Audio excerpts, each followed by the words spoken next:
오늘 우리는 사람들이 늘 하는 말이 위기의 시대다 그렇게 이야기를 합니다. 사람들은 경제 위기를 말하기도 하고 정치 위기를 말하기도 하고 또 요즘 핫한 이슈가 되는 것 바로 교육 현장의 위기를 이야기하기도 합니다. 가정의 위기, 또 다음 세대의 위기를 걱정합니다. 자, 실제로 이 세상을 우리가 보면은 하루가 다르게 정말 흔들리는 세상이라고밖에 볼 수가 없지요. 어제까지 당연하다라고 생각했던 가치들이 무너져 내리고 진리라고 생각했던 것들이 도전을 받는 그 어떤 현상들을 우리는 보게 되어집니다. 오늘날 우리는 이 영적 전쟁의 한복판에 살고 있다라는 사실을 다시 한번 깨달아야 할 줄로 믿습니다. 자, 그런데 정작 자신이 이 영적 전쟁 한가운데 있다라는 사실을 깨닫지 못하고 살아가는 경우가 너무 많다라고 하는 겁니다. 그래서 그것을 깨닫지 못하기 때문에 사람과 싸우려고 들고 환경 때문에 힘들어하고 원망하는 그런 일들이 벌어지게 되는 것을 봅니다. 다시 말하면 문제의 원인을 잘못 진단하고 있다라고 하는 거죠. 가정에 문제가 생기면 남편을 원망하거나 아내를 원망하기도 하고, 자녀에게 문제가 생기면 세상 탓을 하기도 합니다. 신앙이 식어가는데도 바쁘다는 이유만 찾고 있습니다. 그러나 성경은 여기에 이와 같이 눈에 보이는 그 현실 뒤에 보이지 않는 영적 전쟁이 있다라고 말하고 있다라는 사실입니다. 그래서 오늘 우리는 이 영적 전쟁 시리즈 11번째, 바로 이 위기의 시대에 바로 하나님이 주시는 영적 통찰력이야말로 이 위기의 시대를 극복하고 이기는 유일한 방법이다라는 사실을 알아야 할 것입니다. 사도 바울은 에베소서에서 우리에게 말합니다. 우리의 씨름은, 이 말은 우리의 싸움은 혈과 육에 대한 것이 아니다라고 분명히 말합니다. 다시 말하면 우리의 전쟁은, 우리의 싸움의 대상은 이 세상의 이 혈과 육, 다시 말하면 눈에 보이는 사람과 눈에 보이는 환경이 우리의 싸움의 대상이 아니라는 거예요. 눈에 보이는 사람이 아니고 눈에 보이는 환경이 아니라는 겁니다. 그 배후에서 역사하시는 영적 세력이 있다라는 사실을 말하고 있는 거예요. 하나님은 우리가 지난주 다니엘서 7장에서 이 짐승의 환상을 보여주신 이후에 이 8장에 와서 다시 한 번 더 이 다니엘에게 이 순양과 순염소의 환상을 보여주시는데, 우리가 1절부터 읽지 않았지만 원래는 1절부터 읽어야 되는데 여러분 집에 가서 다 읽어보세요. 자, 거기 다니엘이 환상을 보는데 이 순양과 순염소의 환상을 이제 보게 되는데, 자, 이번에는 환상만 보여주시는 것이 아니라 이 천사 가브리엘을 보내서 그 뜻을 깨닫게 하나님이 해주셨다라고 하는 거예요.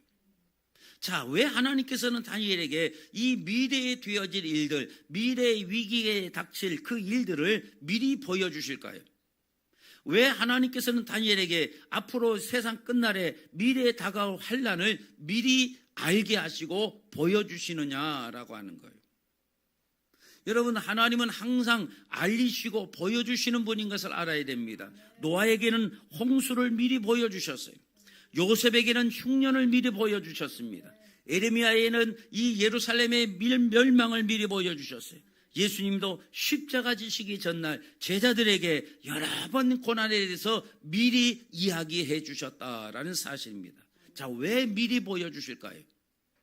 하나님은 언제나 준비시키는 하나님이시기 때문에 그렇습니다. 미리 보여주시는 것은 우리로 하여금 준비하도록 하기 위해서다라는 거예요. 하나님은 우리가 이 위기를 피할 수 있도록 피하라고, 위기를 극복하라고 말하기 이전에 먼저 이 위기에 대비하고 준비하도록 하신다는 사실을 알아야 할 것입니다. 왜냐하면 이 위기를 이기는 힘은 환경을 변화시키는 데 있는 것이 아니라 영적 통찰력에 달려있기 때문에 그렇습니다. 자, 오늘 하나님께서 다니엘에게 주셨던 이 영적 통찰력, 다시 말하면 가브리엘을 통해서 이 깨닫게 하시는 이 영적 통찰력을 갖게 하신 이유는 바로 이 미래를 준비하고 대비하며 이 모든 이 앞날에 미래에 다가올 그 환난과 고난, 그 위기 상황 속에서 이 깨달음, 영적 통찰력이야말로 그 위기의 시대를 이기는 유일한 방법이 되고 준비가 되기 때문에 그렇다라는 거예요. 오늘 하나님께서 이 다니엘에게 주셨던 이 영적 통찰력을 우리 모두에게도 다 임하게 되시기를 주의 이름으로 축원합니다. 자, 먼저 15절을 봅니다. 자, 15절을 봅니다. 나 다니엘이 그 환상을 보고 그 뜻을 알고자 할 때에 그랬어요. 다니엘은 환상을 본 것으로 만족하지 않고 그 환상의 뜻이 무엇인지를 알고자 했어요. 그 의미를 알고자 했다라고 하는 거죠. 왜 나에게 이런 환상을 보여주셨는지 궁금했던 거지요. 자, 그때 하나님은 가브리엘을 보내십니다. 자, 16절에서 하나님 말씀하셔요. 가브리엘아, 이 환상을 이 사람에게 깨닫게 하라라고 해서 가브리엘을 보내십니다. 이 가브리엘이 주신 이 가브리엘 받은 사명이 뭡니까? 이 다니엘로 하여금 깨닫게 하는 일을 하기 위해서 이 가브리엘이 보냄을 받았다라는 거예요. 자, 여기 깨닫게 하라라는 말은 단순히 알게 하라 그 말이 아니에요. 단순히 어떤 정보라든가 어떤 지식을 가르쳐서 그로 하여금 알게 하라 그런 뜻이 아니라는 거예요. 영적 의미를 깨닫게 알게 하라 그 말이죠. 그래서 하나님은 그의 눈을 열어주신 것을 믿으시기를 바랍니다. 여러분, 영적 통찰력이라고 하는 것은 공부해서 생기는 것이 아닙니다. 신학 공부하고 학위를 땄다고 해서 영적 통찰력이 생기는 것이 아니라 그 말이에요. 세상 경험이 많다고 생기는 것도 아닙니다. 하나님께서 말씀과 성령을 통하여 열어주셔야, 하나님이 열어주셔야 우리는 알 수가 있는 거예요. 다니엘에게 필요했던 것은 얼마나 더 많은 정보, 더 많은 지식이 아니라 정확한 통찰력이었던 것을 보게 됩니다. 바로 가브리엘로 하여금 바로 그것을 깨닫게 하라는 거예요. 그래서 16절과 17절에 계속 반복해서 등장하는 16절에 깨닫게 하라, 17절에 깨달아 알아 라는 이 단어가 있습니다. 여기 깨닫게 하라, 깨달아 알라는 이 해당하는 이 히브리어가 빈이라고 합니다. 이 빈이라는 말은 단순히 머리로 지식을 이해하는 것이 아니라 그 사물의 겉모습을 분리하고 쪼개서 그 본질과 그 배후에 숨겨진 영적인 의미를 아주 날카롭게 꿰뚫어보는 능력, 그것을 빈이라고 하는 거예요. 그것을 알라라는 거예요. 다시 말하면 겉으로 보이는 그 사건 너머에 있는 하나님의 계획과 이 사탄의 흉계를 분별하는 이 영적 통찰력, 그것이 바로 빈이라는 거죠. 여러분, 사단이 가장 무서운 사람이 어떤 사람일까요? 기도 많이 하는 사람, 물론 기도 많이 하는 사람도 무섭지만 사탄이 사실 가장 두려워하는 사람은 분별하는 사람이에요. 왜냐하면 분별하는 사람은 속지 않기 때문에 그래요. 반대로 사단이 가장 좋아하는 사람은 어떤 사람일까요? 악한 사람이 아닙니다. 영적으로 무지한 사람이 사단이 가장 좋아하는 사람이라고 말이에요. 그래서 사탄의 첫 번째 전략은 우리로 하여금 죄를 짓게 하는 것이 사탄의 첫 번째 전략이 아닌 거예요. 우리의 눈을 가리는 거예요. 우리로 하여금 무지하게 만드는 거예요. 영적 분별력을 사라지게 하는 거라고 말이죠. 여러분, 하와를 시험했던 그 사단을 보세요. 먼저 사단은 이 하와의 생각을 먼저 흔들지 않습니까? 하나님이 정말 그렇게 말씀하셨느냐라고 하면 하나님의 말씀에 대한 분별력을 흩어뜨리고 무너뜨렸다는 거예요. 그 다음에 이 분별력이, 말씀에 대한 분별력이 흐트러지고 무너지니까 자연히 죄는 들어오게 되는 거예요. 여러분, 이 영적인 분별력이 사라지고 영적 통찰력이 사라지면 죄는 그냥 저절로 들어오게끔 돼요. 그래서 사탄은 우리로 하여금 죄 짓게 하려고 애쓸 필요도 없어요. 우리로 이 영적 통찰력, 분별력만 사라지게 하면 우리는 그냥 죄가 우리 안에 들어와 우리는 죄인의 상태로 갈 수밖에 없는 거라고 말이죠. 여러분, 삼손이 하루아침에 무너졌습니까? 아니, 조금씩 영적 감각을 잃어갔던 것을 알아야 할 것입니다. 우리가 유명한 얘기 있잖아요. 그 주전자석의 개구리 이야기. 주전자석에 개구리를 집어넣고 이 온도를 조금씩 올리면 이 개구리는 변온동물이라 그 온도에 적응을 한다는 거죠. 그래서 그 온도가 계속 올라가다 결국에는 뛰쳐 도망갈 기회를 놓치고 삶아 죽는다 그 말이에요. 그 우리가 다 아는 얘기 하잖아요. 여러분, 오늘 우리 영적 감각도 마찬가지입니다. 여러분, 우리가 조금씩 타협하다가 조금씩 죄를 가볍게 여기다가 결국 그렇게 하나님의 영이 내게서 떠난 줄도 모르고 그런 상태가 되어진다라는 사실을 알아야 할 것입니다. 여러분, 그래서 사탄은 언제나 우리의 영적인 눈을 흐리게 만드는 거예요. 그래서 여러분, 영적인 무지는 그냥 단순히 모르는 상태, 그게 영적인 무지가 아니라 바로 이 영적 무지는 영적 패배의 출발점이라는 사실을 알아야 할 것입니다. 여러분, 오늘 이 위기의 시대에 정말 필요한 것이 무엇이냐? 우리의 이 위기의 시대에 환경을 바꾸는 것이 아니에요. 보는 눈이 바뀌는 것임을 여러분 알아야 할 것입니다. 사람보다 하나님을 바라보는 눈, 문제보다 크신 하나님을 바라보는 눈, 이것이 필요하다고 말하죠. 현실보다 먼저 역사하시는 하나님의 손길을 보는 눈이 필요하다라는 사실입니다. 그래서 우리가 구해야 될 것은 하나님, 오늘 나에게 이 힘들고 어려운 이 상황을 빨리 바꿔주십시오라는, 상황을 바꿔달라는 기도가 우리가 시급한 것이 아니라 주여 내 영안을 열어주옵소서. 하나님의 음성을 통해 이 영적인 무지가 깨어지고 문제의 배후에서 역사하는 어둠의 진영을 꿰뚫어보는 이 하늘의 통찰력, 이 빈이 임해야 된다는 거예요. 그것을 임하기 위해서 우리는 기도하고 간구해야 될 줄로 믿습니다. 여러분, 눈앞에 위기, 당장 보여지는 위기 그 너머에 역사를 주관하시는 하나님, 살아계신 하나님을 바라보는 이 영적인 눈이 열리게 되시기를 주님의 이름으로 간절히 축원을 드립니다. 자, 20절에서 26절까지 이제 가브리엘이 다니엘에게 그 다니엘이 봤던 1절부터 봤던 그 환상의 의미를 이렇게 하나 둘씩 이제 설명을 합니다. 자, 다니엘이 봤던 이 순양과 순염소는 이 가브리엘이 뭐라고 이제 그 의미를 얘기합니까? 순양은 이 메대와 바사 제국을 가리킨다라고 말하고, 이 순염소는 헬라 제국을 가리키는 것으로 이제 봅니다. 자, 그리고 그 가운데 작은 뿔이 등장을 해서 하나님의 백성들을 괴롭히고 하나님을 대적하게 된다라는 사실을 이야기합니다. 자, 이것은 역사적으로 그대로 이루어지게 되죠.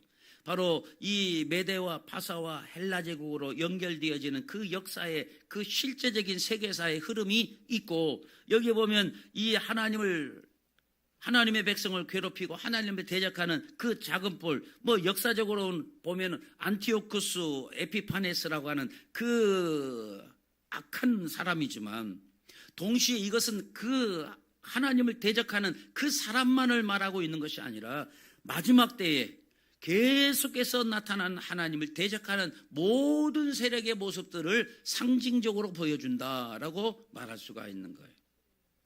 세상 사람들은 이 역사를 볼 때에 정치, 경제, 또 군사 이런 관점으로 역사를 보잖아요. 그런데 하나님은 다니엘에게 그 메대와 파사와 헬라로 이어지는 그 모든 역사, 그 역사의 배후에 있는 영적 실체를 하나님이 보게 하셨다라고 하는 거예요. 눈에 보이는 이 메다나 파사나 헬라나 로마나 이 모든 제국들, 이 역사의 주역인 제국들은 계속 바뀐다고 말이죠. 메대가 아무리 강해도 페르시아에 무너지고, 바벨론이 무너지고, 헬라도 결국 무너지고, 결국 로마도 무너진다고 말이죠. 이 영원할 것처럼 보이는 모든 제국들도 결국 다 무너지고 바뀐다고 말이에요.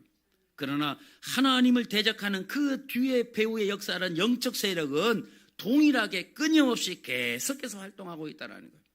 그러니까 여러분, 오늘 우리들에게 다가오는 이 영적 위기가 새로운 것이 아닙니다. 그 위기의 상황은 날마다 시대에 따라 달라지고 바뀌어지고, 역사의 주인공도 달라지고 바뀌어지고, 이 역사의 흐름도 달라지고 바뀌어지지만 그 배후의 역사는, 영적 실체는 끊임없이 계속되어지고 있다는 사실을 말하고 있는 거예요. 그러니까 제국이 바뀌고 시대가 바뀌고 역사가 바뀐다고 그 상황을 보지 말고 그 배후에서 끊임없이 작동하고 있는 영적 세력이 있다라는 사실을 알라라는 거죠. 자, 특별히 오늘 25절은 아주 오늘 우리가 볼 핵심 가운데 하나입니다. 그가 꾀를 베풀어 제 손으로 속임수를 행하고 마음에 스스로 큰 체하며 또 평화로운 때에 많은 무리를 멸하며 그랬어요. 자, 여기 평화로운 때에 무리를 멸한다라고 말합니다. 여기 평안할 때라는 말, 히브리 말로 샬라브라고 하죠. 이 샬라브에서 샬롬, 평화라는 말도 파생되어 나오죠. 자, 이 샬라브 이 말은 단순한 평화, 그러니까 어떤 전쟁이 없는 그 상태의 평화를 의미하는 것이 아니라 사람을 방심하게 만드는 거짓된 평안을 이야기하는 거예요. 이 영적 긴장을 풀어버리게 하는 이 안일함, 이것을 이제 평안할 때 그 평안이라고 말하고 있는 거예요. 여러분, 사단은 항상 이것을 사용한다는 사실을 알아야 됩니다. 우리에게 거짓 평안을 통해서 영적 긴장감을 풀어버린다는 거예요. 영적으로 긴장감을 풀어 안일함에 빠지게 한다. 이게 사탄의 가장 중요한 이 전법인 것을 알아야 됩니다. 그래서 그는 이 악한 영의 세력들이죠. 어떤 일을 하느냐? 평화로운 때에 무리를 멸하며, 우리가 평화로운 때에 사람들을 미혹시키고 무너뜨리고 멸한다라는 거예요. 바로 이 평화로운 때가 바로 뭐냐? 바로 우리에게 거짓된 평안, 안일함에 빠지게 하는 그 순간들을 이야기하고 있다고 말이죠. 여러분, 지난 시간에도 얼핏 재밌게 그냥 얘기했지만 사탄이 무서운 모습으로 우리에게 찾아올 것이라 생각하지 마십시오. 그러나 여러분, 사탄은 대부분 어떤 모습으로 찾아오느냐? 평안함의 탈을 쓰고 찾아온다는 거예요. 그래서 여러분, 우는 사자가 어떻게 찾아온다고 말합니까? 양의 탈을 쓰고 광명한 천사의 모습으로, 평안의 모습으로 그렇게 온다라는 거예요. 여러분, 사탄은 우리에게 한 번에 우리를 무너뜨리지 않습니다. 조금씩 무너뜨립니다. 사단은 우리를 무너뜨릴 때 아주 무서운 박해자로 칼과 총을 가지고 이 그리스도인을 핍박하고 순교시키고 그렇게 해서 우리의 믿음을 무너뜨리지 않는다는 거예요. 오히려 아무 문제가 없는 것처럼 평안할 때 안일함에 빠지게 하는 그 순간, 지금 편안하다, 지금 이대로 적당히 타협하며 살아도 내게 아무런 문제가 일어나지 않을 것처럼 그 평안의 탈을 쓰고 다가온다는 사실을 알아야 할 것입니다. 여러분, 역사 가운데 기독교가 가장 격렬한 핍박을 받았던 때가 바로 로마 카타콤 시대 아니겠습니까? 많은 그리스도인들이 정상적인 생활을 하지 못하고 이 무덤 속, 카타콤 지하 동굴 무덤 속으로 들어가 거기서 생활을 했어요. 극심한 그 핍박의 시대가 바로 이 카타콤의 시대라고 말하잖아요. 자, 그런데 그렇게 강력한 로마 황제의 핍박과, 그래서 이 무덤 동굴 속에 들어가 살 수밖에 없는 그 상황 속에서도 교회는 무너지지 않았다라는 거예요. 오히려 성도들은 그 상황 가운데 순교를 각오하고 깨어 기도하며 영적 야성을 지켜나갔던 것을 보게 됩니다. 그들은 로마 콜로세움 경기장에서 사자밥이 되어가는 그 순간에서도 찬양을 부르며 그 순교의 자리에 서서도 무너지지 않고 그 신앙의 야성을 지키며 그렇게 교회를 지켜나갔다라는 거예요. 그런데 로마가 콘스탄틴 제제에 의하여 국교로 지정이 됩니다. 이 말은 더 이상 예수 믿는 것 때문에 핍박당하지 않아도 되는 시대가 열렸다라는 거예요. 국교로 공인이 됩니다.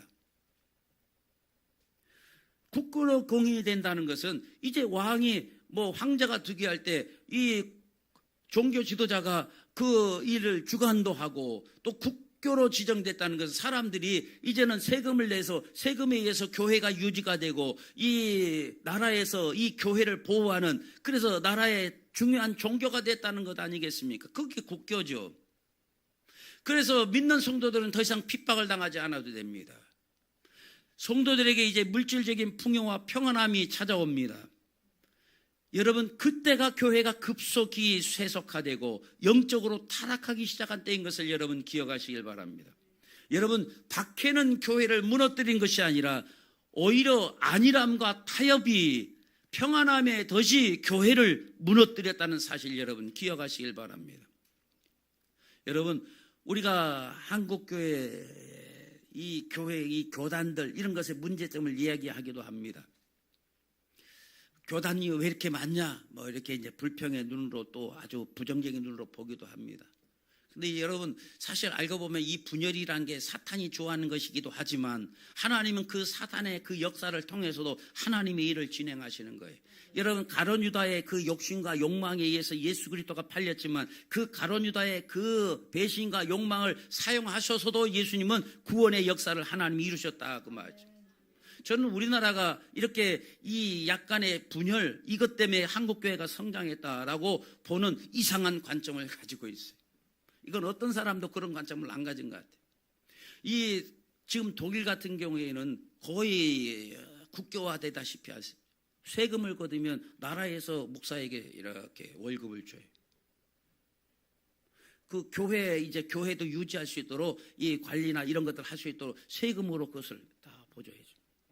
그러면 그렇게 해주면 이 독일 교회가 아주 부흥을 해야 되죠. 해야 돼요, 안 해야 돼요? 해야 되죠. 근데 안 돼. 왜 그럴까? 등 떼시고 배부른데 목사가 뭐하러 이렇게 전도하러 다니고, 가만히 있으면 이 나라에서 월급이 따박따박 통장에 갖다 꽂히는데 뭐하러 전도하러 가고, 가만히 있으면 세금으로 교회가 어디 물 새면 고쳐주기도 하고 다 하는데 뭐하러 성도들을 모으려. 근데 한국교회는 개척교회, 이 천주교는 이 중앙 집중이니까 여기서 이렇게 돈을 걷어서 이쪽에 교회도 세우고 성당도 세우고 그 신부에게 월급도 주고 다 수녀도 딱 붙여줘서 밥도 해주게 하고 빨래도 해주게 하고 수녀도 붙여주고 다 제공해줘요. 근데 교회는 어떻게 해요? 생으로 나가야 돼. 부름받아 나서니 뭐 나갔더니 낭떠러지. 목사님들, 우리 전사님들 이제 개척하면 그런 길을 걸어야 될 거야. 물론 조금 뭐 어디서 보조받고 뭐 하든 그래도 맨 땅에 헤딩해야 돼. 전도해서 성도들 가고 그래서 교회를 성장시키고 그래 해야 된다고 말이야. 먹고 살려면 해야지 어떻게. 하나님이 먹여 살리는 게 결국 성도를 통해서 먹여 살리니까 성도를 모아야 된다고 말이야. 그런 것들이 오히려 교회 이 폭발적인 성장에, 그리고 하나님께 할 수 있는 게 바로 뭐예요? 목사가 기도밖에 할 수밖에 없어요. 하나님 앞에 영적 전쟁에 나설 수밖에 없는. 그러니까 그런 것들을 통해서 교단이 갈라지고 교회가 이게 뿔뿔이 흩어지는 그 과정이 오히려 하나님은 그것을 악한 인간의 욕심에 따른 결과물을 하나님 사용하셔서 하나님은 이 성장을 일으키시는 것을 보게 됩니다. 여러분, 이 로마 교회가 가장 박해가 강할 때 신앙이 가장 순수했던 것을 여러분이 기억하시길 바랍니다. 믿음이 가장 순수했다고 말이에요. 여러분, 박해가 교회를 무너뜨리지 못합니다. 그러나 안일함, 타협, 평안함, 이것이 교회를 무너뜨리게 된다는 사실을 기억하시길 바랍니다. 오늘날 사단이 하나님 앞에 또 우리에게 이 즐겨 쓰는 작전 혹은 전략, 이게 바로 그거예요. 늘 우리 머릿속에 생각하는 것이, 야, 기도하잖아도 내가 지금 내 삶에 아무 문제 없고 평안하잖아. 적당히 타협하고 내가 뭐 하나님 앞에 주일 예배만 참석하면 되지. 그래도 내 삶에 아무 문제가 없잖아. 이렇게 우리는 영적 긴장감을 사단은 풀어버리는 것, 이게 전략인 것을 알아야 됩니다. 이게 사탄의 속임수라고 말해요. 영적 통찰력이 없는 사람은 지금 내 영혼이 깊은 잠에 빠져 죽어가고 있는데도 불구하고 내가 평안하다, 안심한다 그 말이죠. 그러다가 깨어있는, 그러나 여러분, 깨어있는 군사들은 어떻게 합니까? 늘 평안할수록 깨우고 하는 거예요. 오히려 이 깨어있는 군사들은 주변이 고요할수록 더 신경을 곤두세우고 적의 공격이 언제 일어날지 모르기 때문에 더 곤두세우고 있다라는 거예요. 여러분, 우리 그리스도인들은 여러분 평안함, 이것이 우리에게 주는 축복이 아니라 이 사단이 우리를 무너뜨리게 한 전략일 수 있다는 사실을 알아야 할 것입니다. 그래 25절 마지막은 이렇게 말합니다. 사람의 손으로 말미암지 아니하고 깨지리라 그랬어요. 자, 아무리 강한 악한 세력이라 할지라도 결국은 어떻게 된다? 하나님의 심판 앞에 다 깨진다, 무너진다 그 말이에요. 아무리 거대한 제국도 하나님의 손 앞에서는 한순간인 거예요. 아무리 바벨론이 강하고 느부갓네살이 강해도 하나님께서 불어버리면 페르시아에서 다 페르시아에 의해서 멸망을 당하는 거예요. 페르시아가 아무리 강하다 할지라도 헬라에 의해서 무너짐을 당합니다. 헬라의 그 철학과 문화가 아무리 용성하다 할지라도 이 로마 제국의 철의 제국 로마에 의해서 결국 무너지게 되는 것을 우리는 보게 된다고 말이죠. 여러분, 하나님의 손 안에서는 이 세상의 모든 것들도 한순간입니다. 그래서 역사의 최종 승리는 바로 오직 예수 그리스도와 그 예수 그리스도의 백성들에게 있다는 사실을 알아야 할 것입니다. 우리에게 평안함의 탈을 쓰고 다가와서 우리의 이 기도의 무릎을 꺾어 놓으려고 하는 이 사단의 속임수를 분별할 수 있어야 될 줄로 믿습니다. 예수의 이름으로 단호하게 대적하고 이 영적인 야성을 회복하는 이 밤이 되기를 주의 이름으로 축원합니다. 여러분, 사탄은 강한 것은 틀림없는 사사예요. 여러분, 이 사단을 만만히 보면 안 돼요. 사단은 강하지만 사단은 전능하지는 못해요. 사단은 열심히 활동하지만 우리의 주권자가 되지는 못합니다. 역사의 주인은 하나님이십니다. 그러므로 우리는 이 사단의 세력을 두려워할 이유는 없다는 사실을 알아야 할 것입니다. 다만 깨어 있어야 될 줄로 믿습니다. 깨어 있다는 말은 분별력이 있어야 된다는 거예요. 영적 통찰력을 가지고 이 원수의 전략을 간파해야 될 줄로 믿습니다. 자, 본문 마지막 27절을 봅니다. 다 같이 시작. 이에 다니엘이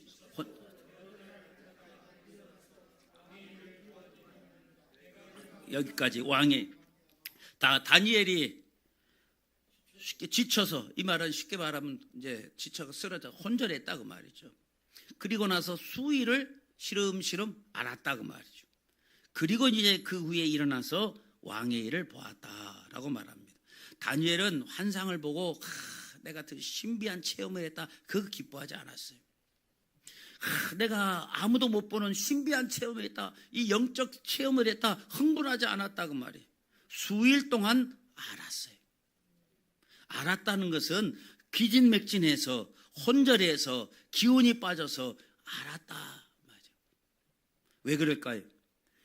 그가 단순히 그냥 내가 어떤 신비한 체험을 했다, 환상을 봤다, 미래를 알게 되었다, 그게 아니기 때문에 그래요. 하나님의 마음을 알았기 때문에 그렇다라는 거예요.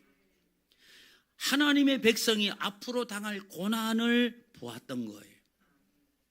진리가 짓밟히는 모습을 보았던 겁니다. 하나님을 대적하는 세력이 일어나는 모습을 보았던 거예요. 그래서 그의 가슴이, 그의 마음이 무너져 내렸던 것을 보게 됩니다. 여러분, 진짜 영적 통찰은 사람을 교만하게 만들지 않습니다. 오히려 사람을 울게 만들어요. 진짜 영적 통찰은 신비한 지식, 신비한 체험을 자랑하게 하지 않는다 그 말이에요. 하나님의 마음을 품게 한다는 사실을 알아야 하겠습니다. 그래서 하나님의 마음을 알게 되면 어떻게 되느냐? 영적 부담감이 생기는 거예요. 무너져가는 가정을 보면 마음이 아픕니다. 신앙을 잃어가는 자녀들을 보면 눈물이 납니다. 교회 연실을 보면 기도하게 됩니다. 죄악으로 가득한 이 시대를 바라보면 탄식하게 된다고 말이죠. 그래서 여러분, 느헤미야는 본인은 이 페르시아 제국 궁에서 안정된 삶을 살았던 사람이에요. 그 관리로서 편안한 그냥 그 주는 녹봉 받아가지고 평화하게 살면 살 수 있는 사람이었다고 말이죠. 그러나 예루살렘 성벽이 화폐화되고 무너졌다는 소식을 듣고 그는 앉아서 울었다라는 거예요. 하나님의 도성이 무너졌다는 이야기를 듣고 그 아픈 마음을 가지고 눈물을 흘렸다라고 말합니다. 그리고 금식합니다. 기도했어요. 왜 그럴까요? 이 영적 통찰이 영적 부담을 낳았기 때문에 그렇다라는 거예요. 그냥 예루살렘 성이 무너졌구나, 뭐 알아서 누가 하겠지. 나는 이 페르시아에서 관리로서 주는 월급 받고 나는 편안하니까 아무 관계없어. 그게 아니라고 말이죠. 그 소식이 나에게 들려왔다라는 것이, 하나님이 나에게 그것을 듣게 하셨다라는 것이 영적인 부담으로 찾아왔다라는 거예요. 그래서 눈물을 흘리며 하나님 앞에 기도했던 것을 보게 됩니다. 여러분, 영적인 통찰, 영적인 깨달음은 바로 이렇게 영적인 부담감으로 찾아온다는 사실 여러분 기억하시길 바랍니다. 여러분, 신앙생활할 때에 여러분 누군가의 그 아픈 소식이 여러분의 귀에 들려오십니까? 그럼 그 사람이 아픈가 보다, 그렇게 넘어갈 것이 아니라 하나님께서 이 영적인 통찰력을 가진 사람은 하나님이 나로 하여금 그 소리를 듣게 하신 것은, 나로 하여금 그것을 알게 하신 것은 나에게 이 하나님 주신 영적 부담감인 것을 깨달아 사는 것, 그게 영적인 통찰력을 가진 사람이라고 말하죠. 그래서 에레미야는 눈물의 선자가 된 거예요.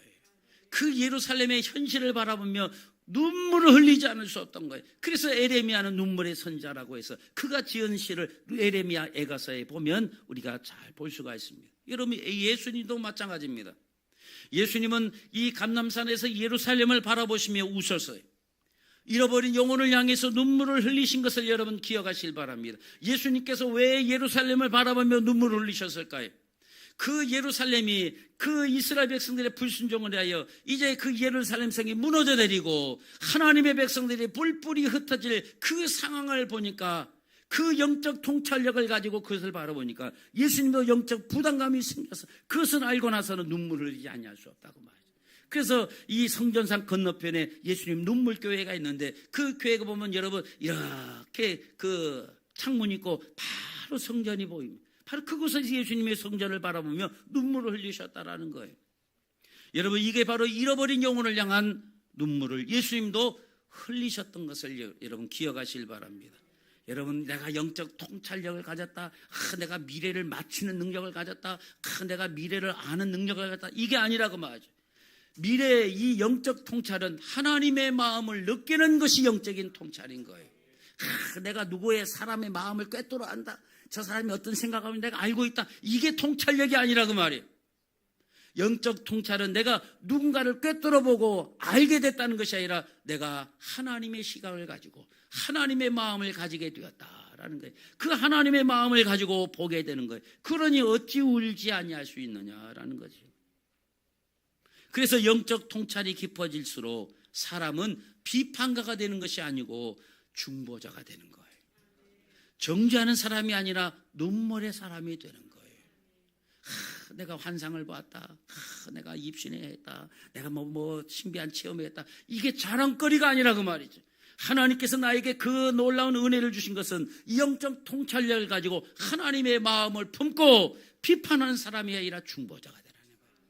내가 누군가에게 영적인 능력을 가지고 누군가를 보고 그 사람의 아픈 과거가 보여지고 그 사람의 마음이 느껴지고 그 사람을 알게 됐다면 그것은 하나님 나에게 주신 영적 부담감인 거예요. 그를 위해서 중보하라는 거예요. 그의 회복을 위해서 기도하라는 거라고 말이죠. 놀려먹고 비난하고 그런 것이 아니라고 말이에요. 여러분, 영적 통찰은 하나님의 마음을 느끼는 능력임을 기억하시길 바랍니다.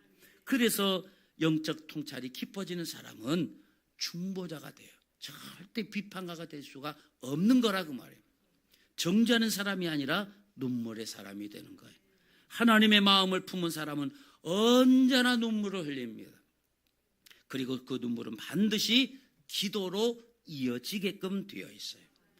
그래서 저는 이 다니엘서 8장을 쭉 보면서 이 다니엘서 8장은 이 다니엘서 9장의 준비 과정이라 저는 그렇게 이제 생각을 합니다. 이제 이 다니엘서 8장에서 다니엘은 이제 그 환상을 통해서 영적 부담을 느끼죠.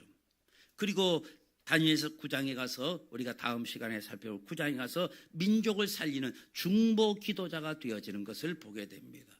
여러분, 통찰이 중보를 낳는다는 사실을 알아야 할 것입니다. 여러분, 하나님은 오늘 우리를 세상을 비판하는 사람으로 우리를 부르지 않았다는 거예요. 세상을 비판하고 세상을 판단하는 사람으로 우리를 부르는 것이 아니라 중보자로 부르셨어요. 무너진 성벽 앞에 서는 사람으로 부르셨어요. 그 무너진 성벽 앞에서 하나님의 마음을 품고 눈물 흘리는 사람으로 우리를 부르셨던 것을 기억하시길 바랍니다.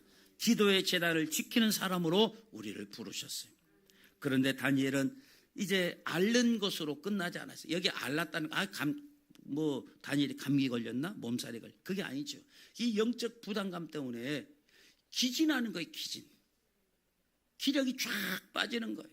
그 상태, 우리가 이제 그를 그러기 상태라고 하죠. 그 상태에 빠진 거예요. 다니엘은 그 앓는 것으로 끝나지 않습니다. 27절은 계속해서 말합니다.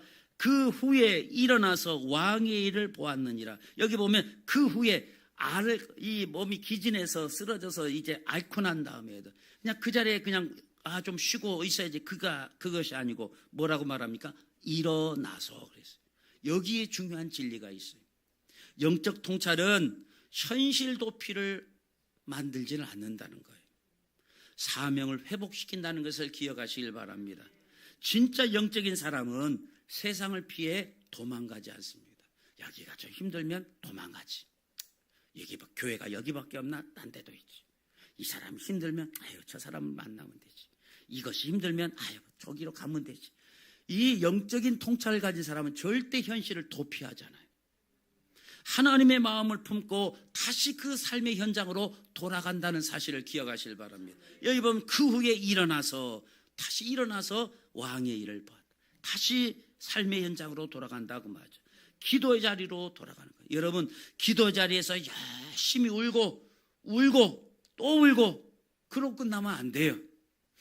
이 영적 부담감을 가지고, 이 영적 통찰을 가지고 울고 그 울음이 기도의 자리에 연결돼서 기도했으면 계속 기도하고 끝나면 안 된다고 말이에요. 어떻게? 다시 일터로 가야 돼. 누울 수밖에 없는 그 삶의 현장으로 들어가야 된다고 말이죠. 중보의 자리에서 무릎을 꿇고 다시 어떻게? 사명의 자리로 나아가야 하는 거예요. 그래서 하나님은 오늘 우리에게 일어나라, 다시 기도의 자리로 나아가라고 말합니다. 무너진 가정을 위해서 울어라, 다음 세대를 위하여 중보해라 말하는 거예요. 교회를 위해서 기도하라고 말씀하고 있다는 사실을 기억하시길 바랍니다. 이제 말씀을 맺습니다. 우리는 위기의 시대를 살아간다고 말합니다. 세상에 들려온 소리를 보면 정말 위기 아닙니까? 요새 가장 이슈가 되는 것이 교육 현장의 위기라고 말합니다. 어린아이들도 문제지만 그 어린아이의 학부모들도 참 문제가 아닐 수 없어요. 정말 위기의 시대를 살아가고 있어요. 이제는 진리도 또 예의도 또 범절도 다 사라져가는 그런 위기 시대를 살아가고 있습니다. 그러나 하나님은 우리를 두려움 가운데 결코 버려두지 않는다는 사실을 알아야 할 것입니다. 다니엘에게 영적 통찰력을 주셨던 것처럼 오늘도 우리에게 이 하늘의 통찰력을 하나님이 주시기를 원하신다는 사실을 기억하시길 바랍니다. 영적 통찰력을 가진 사람은 눈에 보이는 그 너머의 현실 너머를 바라본다는 사실을 알아야 할 것입니다. 영적 통찰력을 가진 사람은 평안함의 탈을 쓴 이 사탄의 속임수를 분별한다는 사실을 알아야 할 것입니다. 영적 통찰력을 가진 사람은 이 무너진 시대를 울며 중보자의 자리로 나아가게 되어지는 겁니다. 오늘 이 시간 하나님께서 우리의 눈을 열어 우리의 영적 무지를 다 깨뜨려 주시기를 바랍니다. 이 사단의 속임수를 분별하게 하시기를 원합니다. 그리고 다니엘처럼, 느헤미야처럼, 에레미야처럼 하나님의 마음을 품고 울 수 있는 이 중보자의 심장을 허락해 주시기를 간절히 축원합니다. 오늘 우리는 이 시대에 더 이상 잠들어 있을 수는 없는 존재입니다. 더 이상 우리는 이 시대의 구경꾼으로 머물 수는 없어요. 이 시대를 기도하는 사람으로 일어나야 될 줄로 믿습니다. 여러분, 가정을 위해서 기도해야 돼요. 교회를 위해서 기도해야 됩니다. 이 교회가 이 앞으로 이 마지막 때에 온전히 바로 서길 위해서 기도해야 돼요. 여러분, 무너져가는 우리의 다음 세대를 위하여 기도해야 될 줄로 믿습니다. 나아라 민족을 위해서 우리는 기도하는 사람이 되어야 될 줄로 믿습니다. 이 위기의 시대에 영적 통찰력을 가지고 기도의 자리로, 중보의 자리로 나아가는 저와 여러분 되시기를 주님의 이름으로 간절히 축원을 드립니다.